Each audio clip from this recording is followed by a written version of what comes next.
our biggest advantage wasn't just our starters, it was our depth. Every day in practice for me, the guy on our scout team 3 years from now turned into being a first round pick on all three levels. Kirby has a lot more flexibility. Saban was, pure unbending. Okay, all you Paul Feinbaum fans, we're mixing in some Roll Tide with UGA today. Today's guest has the most unique perspectives in college football. Brian Vogler won 2 national championships playing for Nick Saban at Alabama. It was an assistant with Kirby at UGA and went to the Natty with Georgia. He has seen both programs from inside, and today he's sharing what fans do not get to hear. Brian Vogler played 4 seasons as tight end for the Alabama from 2011 to 2014. He was part of 2 SEC championship teams and 2 BCS national championship. He was then an assistant at UGA for Kirby Smart in football operations. Brian is currently in Atlanta as a financial professional with his wife, Brighton, and recent addition, Louise. Brian, welcome. We're so glad to have you. No, I appreciate you having me. This is exciting. It's been fun keeping up with the Dawg beat ever since its inaugural episode. So this has been fun to watch. Well, we're so glad to have you, and all my friends around Columbus who are Alabama fans are going to love this. So we do have some breaking news, Brian. I want you to help me comment on with SEC Media Days ranking was kind of surprising to me. Georgia ended up with the top ranking from the press at the SEC Media Days. With that, Georgia had 30, beat out Texas by 30 votes. Then came Ole Miss, Texas A&M, LSU, and then Bama. Brian, I'm going to tell you, I was very surprised that Georgia beat out Texas with all the fanfare Texas came in, and with Bama ranked below those other 3 schools. Yeah, it's not common you get to see Alabama as a preseason number 6 in the SEC. So times they're definitely changing. No, I think Texas has got a tough schedule. Georgia does as well. But I think going into the season, if you're looking at who you think the best team is on paper, I think a lot of people probably would say Texas. But these voters, whoever they may be, maybe they're looking at the schedule and say, hey, maybe Georgia's path looks a little better to get into that SEC championship game and set themselves up for a championship. Well, Texas, I will say this. We all know Texas A&M does it. Spend a boatload, probably north of $50 million on their roster this year. And so it does not surprise me to see them up there, but I'm still going with Bama and Georgia at the top of the SEC just because they know how to do it. They know the process. And so I'm staying there, but Texas has quite an impressive roster. No, absolutely. And I mean, even when you look at the list, I mean, even Missouri at 10, I mean, that's a team that could, they're going to be in a lot of games, probably 1-score games that make or break one way or another. That game ends up going in their favor. So I think that's what's unique about the SEC is we've got a lot of really good teams. I think when they talk about the Big Ten, they're very top heavy, or they've got some elite teams at the top. But I mean, 1 through all the way to the bottom, the SEC, it's a fight every single week. And that's an excellent point because we just got off Big Ten Media Days with Kurt Signetti, running his mouth about the Big Ten being the best conference. And if you look at, yes, the Big Ten has won the national championship the last 3 years, but anybody, you go chart out the facts of what you said from top to bottom, SEC versus Big Ten, there's really no comparison. But I'm sure the Big Ten fans would disagree with me. But Yeah, exactly. I just look at those facts and the strength of schedule, and I'd love to have Purdue and Northwestern and those teams on my schedule this year. Yeah, that'd be nice. So if you're a Dogs fan, please subscribe. We need those subscriptions. If you love the content today, which I know you're going to, hit that like button. And we love all comments, and this is your chance, Alabama fans, to get in there and make your statements with Brian on today. and we will get back to your comments. But Brian, I'll take a moment to recognize my sponsor, White and Choate Law Firm in Cartersville, Georgia. White and Choate is a full-service law firm that provides representation to local and national businesses and individual clients throughout North Georgia metro Atlanta. They specialize in helping personal injury victims and individuals seeking compensation for work-related accidents.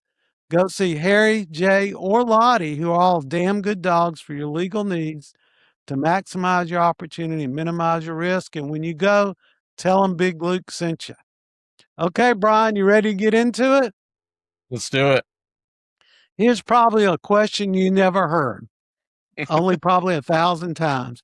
Who was the toughest defender you ever blocked? Gosh, it's so hard to hone in on one guy. If I had to say one person, I think it's the person I played my last college football game against, Joey Bosa. He, there's a lot of guys that you see throughout your career that one guy may be really fast, one guy may be really strong, but Joey Bosa was the perfect combination of strength, technique. It's a game of inches, really, and people talk about that when they're thinking about yards gained, but really it's a game of inches of hand placement, foot placement, all that kind of stuff. And he was very, very consistent with all of that. But I'd be not giving these guys service if I didn't talk about a lot of the other guys I got to face. You had the LSU guys. My early years, it was Sam Montgomery and Barkevius Mingo, who are carbon copies of each other that are 6'4", 240 and run 4.4s. Like thinking about that 15 years ago is a lot. Now that's commonplace, but back then that was not the norm. Right. And then I finally get rid of those guys and enter Daniil Hunter, who's one of the best players in the NFL right now. You get the Georgia guys, Jarvis Jones, Columbus guy. Very, very difficult week for me prepping for having to figure out how to block him. Another guy that kind of went under the radar for Georgia was a guy named Cornelius Washington. I don't know if many fans remember him, but gosh, the guy, it felt like he had a 60-pound head. Every time he hit you, it felt like you were getting punched in the face over and over again. The list goes on and on. I mean, Fletcher Cox, Bud Dupree, D Ford, Trey Flowers, Missouri had a run of guys there for a while. And then as soon as I think I made it out of all of these guys, my senior year where you got a lot of confidence and you feel good about yourself, we go up against Texas A&M and there's a guy named Myles Garrett who's a new freshman. So it's just a revolving door of tough opponents you have to face in the SEC. Well, that's some great names. Joey Bosa, Jarvis Jones over here at Carver now, coaching here in Columbus. Myles Garrett. Those are some pretty good names there. Yeah. You've been on the inside of both buildings. You've been in Athens. You've been in Tuscaloosa. Tell us the difference between Alabama under Saban and UGA under Kirby. Yeah, I mean, obviously there's a lot of similarities, right? Significantly more similarities than you see differences. I think the biggest contrast really comes down to how rigid the structure is, right? Under Coach Saban at Alabama, everything was unbelievably regimented. There was a strict, kind of unwavering formula for every single minute of the day. And I mean, I can even hear him now in the back of my mind, saying, are you doing what you're supposed to be doing, when you're supposed to be doing it, the way it's supposed to be done? And there was zero gray area or deviation from that standard. Looking at Kirby, what's the difference there? The standard of winning is just as high, but I think Kirby has a lot more flexibility to adjustments. He operates with a little more adaptability in how the building runs day to day. Expectations, physical toll, all the same, but Kirby's just a little more willing to pivot and be flexible to adaptable, based on a situation where Saban was, pure unbending system. Kirby is having to be more flexible because of the schedule, because of the players are different. They're getting paid now. I don't think Nick wanted to do that. I think that may have been one of the big reasons why he said, I'm good. I'm the GOAT and I'm good and it's time. Yeah, I think it was a combination of that. And, I think Coach Saban sacrificed a lot to get into the position that he was in. I think one thing that was kind of eating at him in this next phase of life, towards the end of his career, was he had grandkids in the picture, Mhm. and he really wanted to see them grow up and be a part of their lives, whether it's athletically or attending school plays, whatever it may be. I think it was really hard for him knowing, I gave up so much with my kids and the opportunities that I missed and the experiences I missed, having to see that with the grandkids, weighed a toll on him. That's a great point. Everybody sees Nick Saban and they don't think about that part of the family life Right. and all. What is Yeah. UGA doing today, in your opinion, Brian, that really feels very similar to Alabama in its dynasty run under at Saban? What did Kirby bring to UGA? Right. Well, I think, a lot of former Alabama assistants try to do their best to bring that process with them. But I think it's a little bit deeper than that. The dynasty run that we had at Alabama, our biggest advantage wasn't just our starters, it was our depth. Every day in practice for me, at least personally, the guy on our scout team 3 years from now turned into being a first round pick on all three levels: D line, linebackers, DBs. I mean, one of my last years, Marlon Humphrey, who's one of the best corners in the NFL, was on our scout team. So Coach Smart, I think he actually talked about this recently, where those Alabama teams would wear on you physically, not just because we had 5-star guys backing up 5-star guys, but just the way we practice. So today, in this era of portal, NIL, you can't really hoard talent like that anymore. So what UGA does that other places aren't doing, that has a lot of similarities between what we were doing in Alabama, is they're mimicking that from the standpoint of refusal to compromise on high school recruiting and internal player development.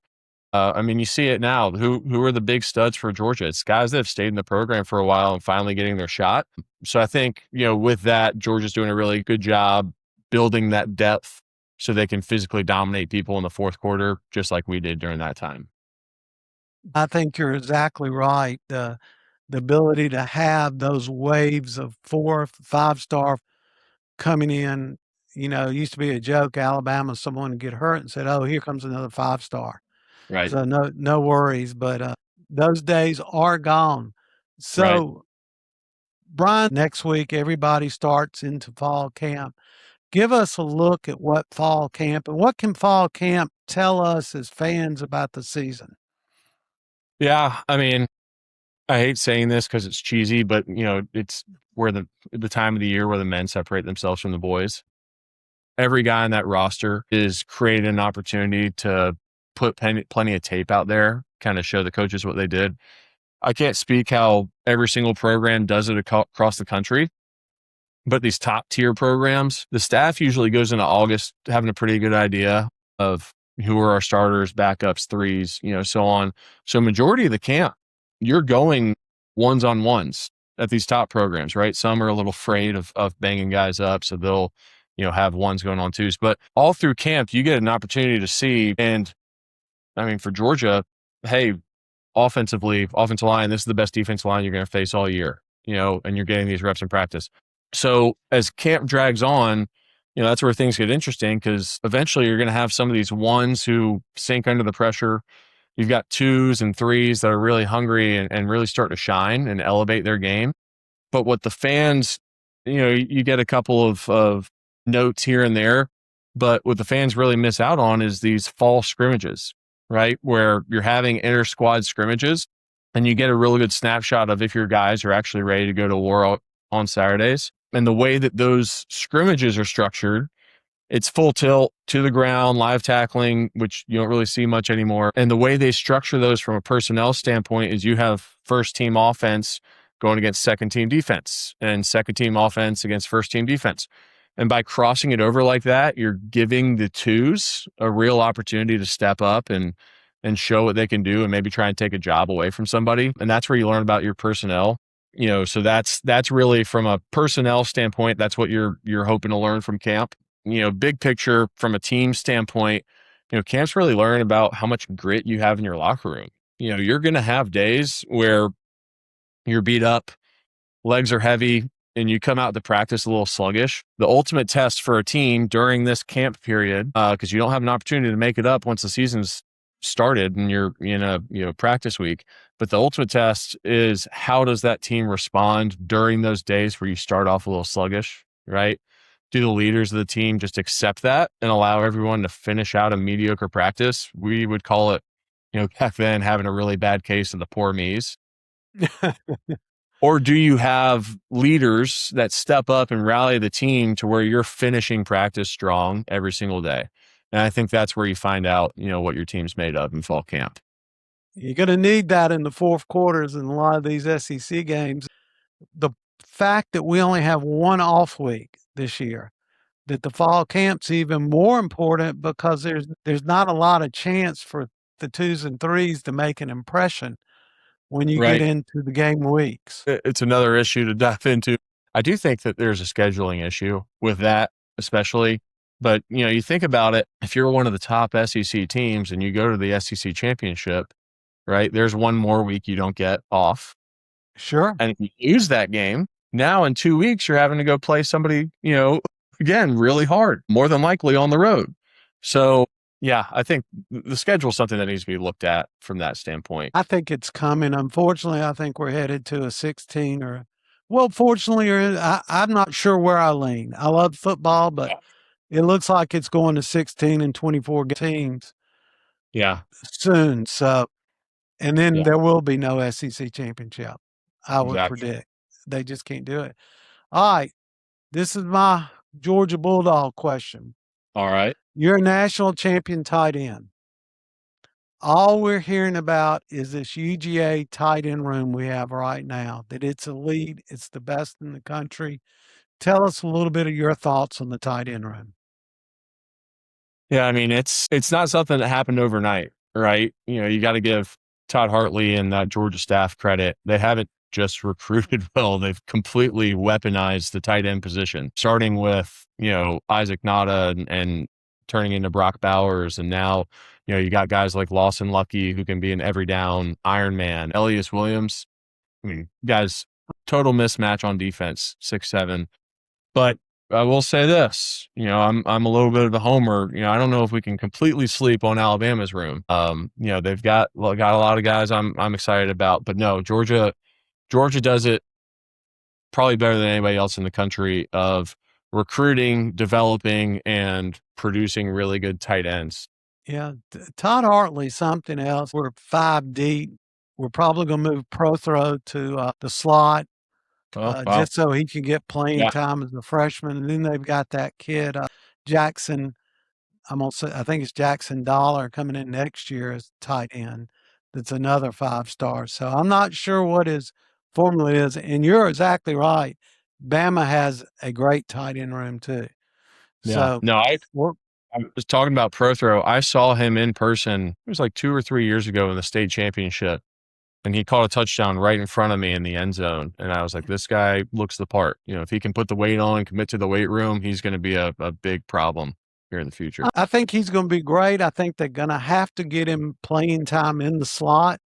Yeah. I'm not sure he's ready to set the edge or go up against some of these big defensive ends, but we'll see.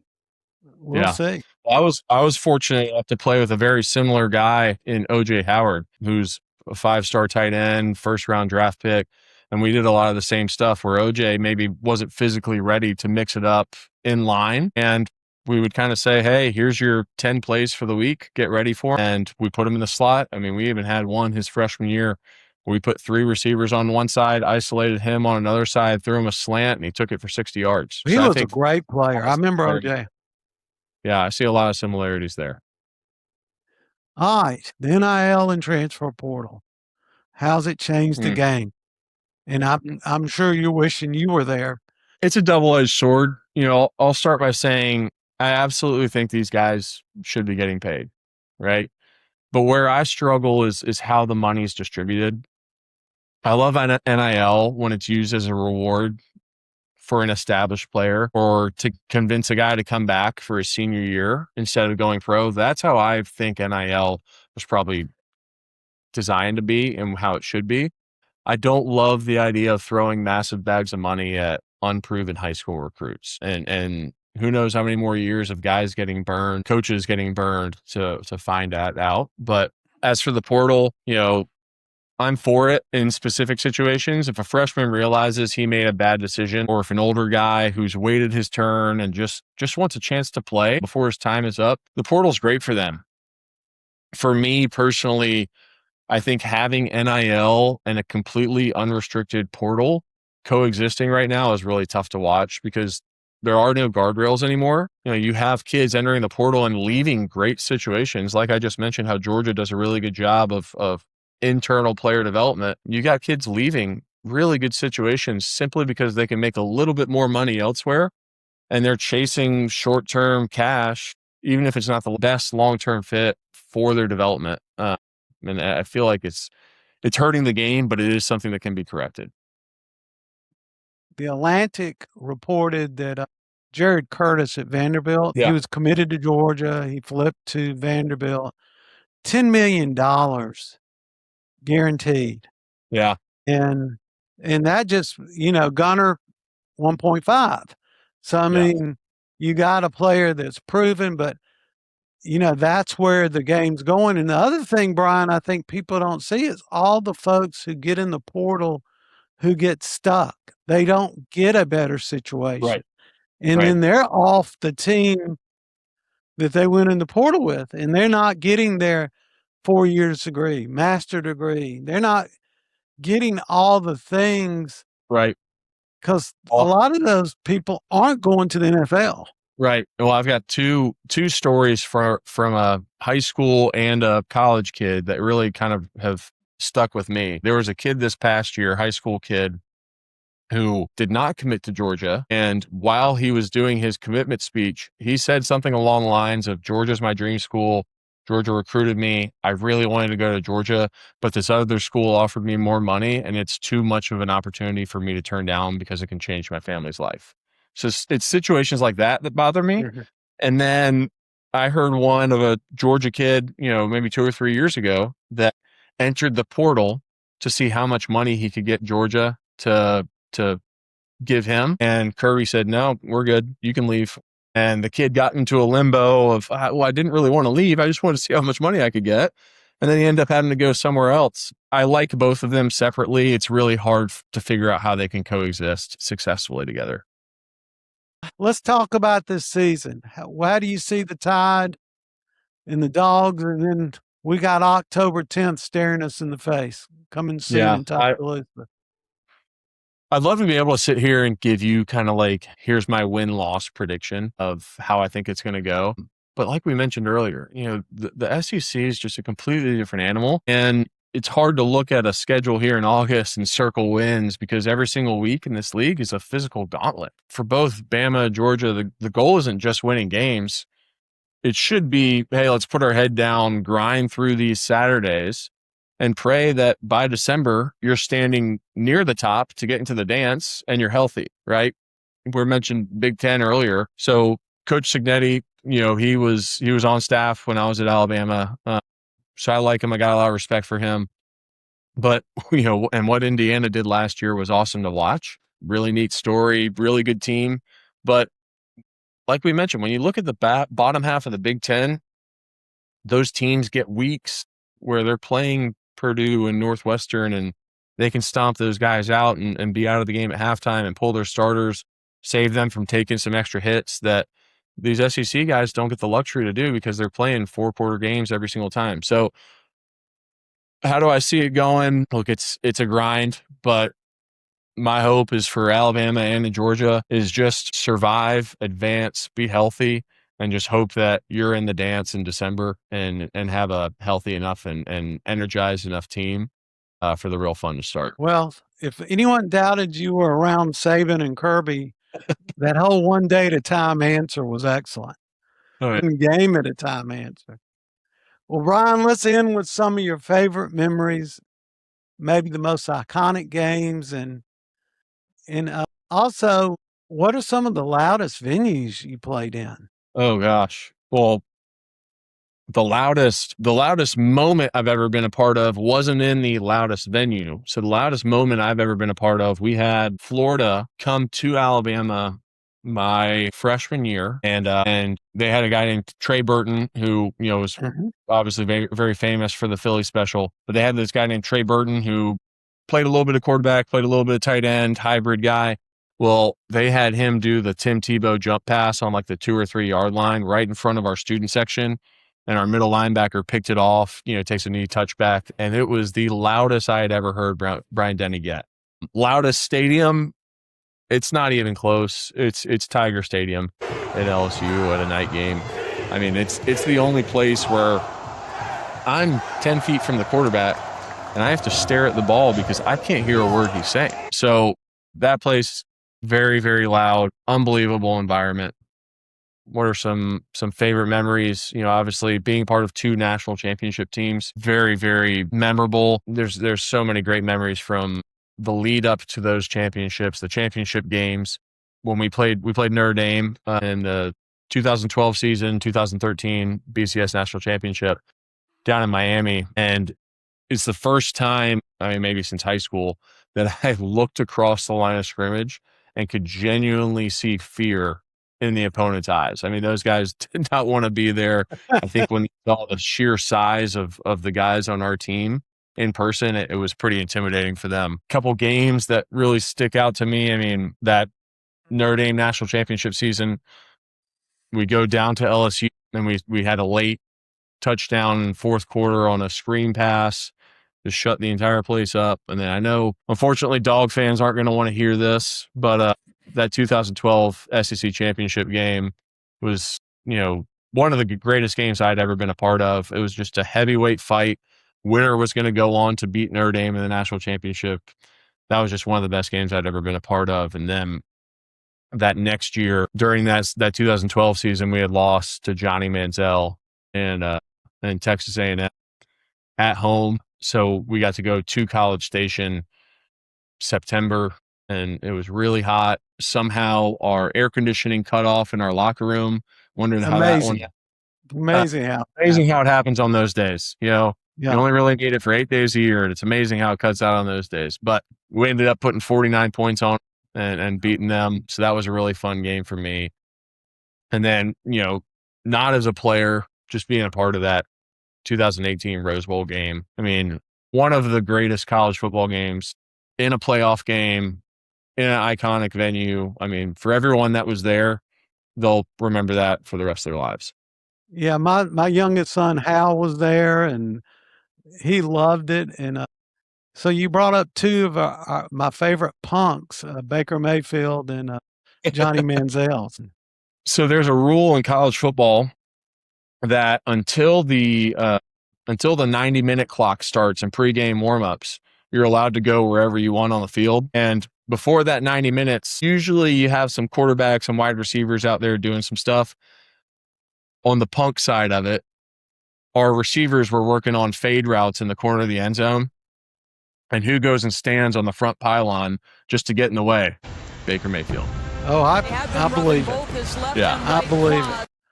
So, Brian, I can't tell you how much I appreciate you being on Big Luke's Dog Beat, and your insight and your stories were excellent. I hope you'll join us again. No, I'd love to. Okay, we're going to keep you in the rotation, sir. So everybody out there, if you're a Dogs fan, please subscribe. It's free. We're on Spotify and YouTube. If you like today's content, hit that like button, and always feel free to comment. We'll get back to you. And Brian, I'm going to give you a chance to give everybody a roll tide.